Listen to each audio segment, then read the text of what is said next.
Well, it's a real honour and privilege to be here at Copia today, and thank you all for coming to see me. I'm actually British. I'm from Britain. Thomas Keller brought me here 2.5 years ago to work at the French Laundry, and I absolutely adore California, and I'm having a great time. Before that, I was 25 years in London, working at places like the Ritz and Claridge's, which are very big 5-star hotels, working for Michelin star chefs like Gordon Ramsay and Antoine Mossimon. I taught at the Cordon Bleu School for 3 years. What else did I do? I set up a pastry department for our Parliament at the House of Commons. So I've been in London a long time and just in California a short while, but enjoying it immensely. So the first thing I'm going to do is the Lemon Posset. And the reason that we've got this, I know it's not chocolate, but it's my favourite recipe in the book. It's 3 ingredients. And you wonder how 3 ingredients, it's so simple. I mean, you know, a child could do it. It's that simple, and it's so good. If you do it for a dinner party, everyone's going to think you spent hours, like, baking it, making the custard smooth, and everything else. And, you know, you don't want to tell anybody because it's so good and it's so simple. And the wonderful thing that I really like here in California is the Maya lemons. You know, we just don't have quality produce like California fruit.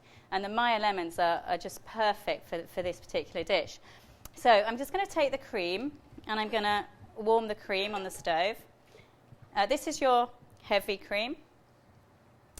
And then I'm going to take the Maya lemon juice, and we're going to put that on the stove as well with the sugar.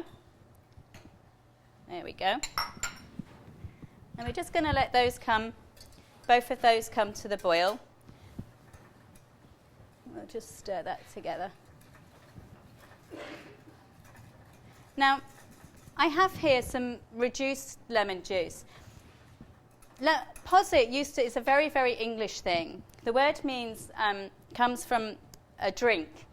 And it was first actually, it's the acid in the lemon juice that sets the cream. So there's no cooking other than the boiling of the ingredients together. It doesn't have to go into the oven.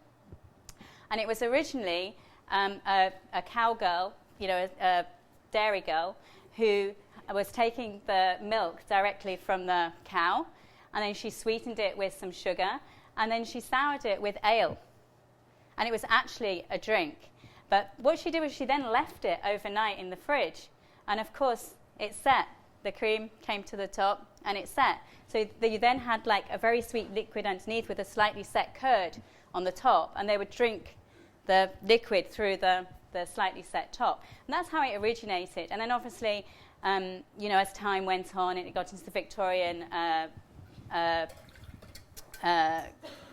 houses where they had cooks and maids. They were thinking of other ways that they could cause it to set, and then the lemon came in, and it became the posset. So originally it was a drink. Now, this recipe, if you don't reduce the lemon juice, it's fine. It will still set. That's what it is in the book, and it will still say it's slightly softer. What we actually do at the French Laundry is we take the lemon juice and we reduce it by half. All that does is it intensifies the flavour and makes it a slightly more custier, thicker custard. Okay, we'll just wait for these they're nearly up to the boil there. Okay. So once they're boiling, take the cream off the heat, and the lemon and sugar are up to the heat as well. Just pour the lemon and sugar into the cream.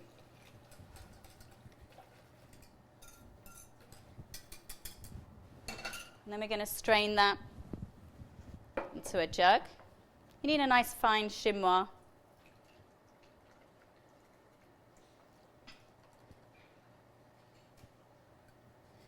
To strain. Thank you. And then just it's a pretty, you know, it's not very elaborate. So the good thing to do is use a fancy glass or a fancy dish or a fancy bowl to put it into, especially if it's for, you know, a dinner. I'm just going to fill that up.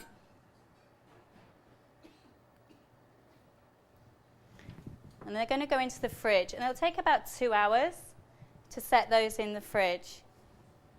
I'm going to give those to you girls, so we're going to take them next door, and that's it. I mean, how simple could that be?